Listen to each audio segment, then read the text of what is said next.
Move on to this now. The 46th Ordinary SADC Summit is set to kick off tomorrow in Durban, South Africa, with the Ordinary Summit of Heads of State and Government scheduled for Monday. That's the 17th of August. The summit will be held under the theme Resilient, Sustainable and Inclusive Industrialisation through Infrastructure Development, Agriculture and Critical Minerals Transformation in Pursuit of a Just World. Discussions will focus on advancing regional industrialization, strengthening infrastructure development, and accelerating agriculture and critical minerals transforming across the Southern African development community. For more on this, we're now joined on the line by Sophie Mokwena, SABC News Specialist Correspondent. Sophie, good to have you on the show. Good afternoon to you. Give us a sense of just some of the main issues that you expect will dominate the 46th SADC Summit when the leaders meet next week, Monday? I think high on the agenda will be the integration of the region, whether you talk politics or you're talking trade and investment. And the other issue will be the issue of climate change and trade and investment.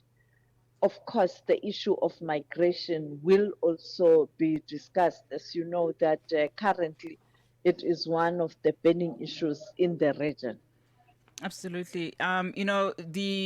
The summit, of course, comes as South Africa takes over the SADC chairship at a time when really in the main, the region is facing a number of political and security challenges.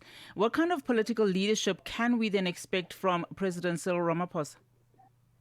You know that South Africa has been involved in peacekeeping, in mediation since 1994 under the former President Nelson Mandela, the former President Thabo Mbeki, former President Jacob Zuma, and now South Africa leading the C5, that is South Sudan crisis. And therefore, the experience and the involvement of South Africa and the capacity of South Africa, including resources, will come handy when these kinds of issues are discussed. Let's take, for example, the issue of Madagascar.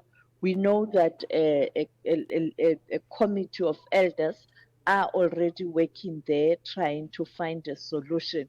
But also, we know that behind the scenes, the current general, who is the leader of Madagascar, had already reached out to South Africa, including the Thabo Mbeki Foundation, to request help in terms of them embarking on a process of reconciliation.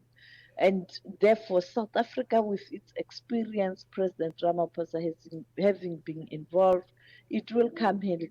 The problem is the DRC for me. After South Africa pulled out of the DRC, including the other SADC contingent, that led to the president of DRC not being happy. And I'm even told that he's not coming here. And I suspect that it has got to do with a situation where he feels aggrieved that the SADC mission was terminated prematurely according to his views when he still needed that support. And you now see him leaning towards the East Africa region more. And we know that there are going to be talks again between the warring factions in the DRC, and they are going to happen outside the continent. And therefore, I think that one will be very, very, very tricky. Yeah, I'm glad you mentioned the DRC, considering, of course, that we are monitoring also the Eastern DRC conflict, which remains a major regional security concern. It would then be very interesting, Sophie, to see how those engagements will unfold, given the fact that the DRC may not be here then next week. I want us to wrap up our conversation by just talking about, some of the other pertinent issues that may or may not even feature during this particular particular summit, I mean, the immigration issue remains one of those long-standing, concerns. Of course, also one of the long-standing criticism of SADC is that it's reluctant to confront member states over political crisis. I mean, what are we likely to see here in terms of just some of those contentious issues too that may rise? The issue of migration is on the agenda. Now, you have different views in terms of the position of a particular country or different countries having different positions, how they want this matter to be handled. You have South Africa saying it has to be a comprehensive holistic approach, the pull and push factors. I spoke to the Minister of Foreign Affairs of Zimbabwe yesterday. He's questioning what is pull and push factors, in a sense that migration has been there for many, many, many, many years, and it's something that can stop him even arguing the integration even before we had these systems that we have in place.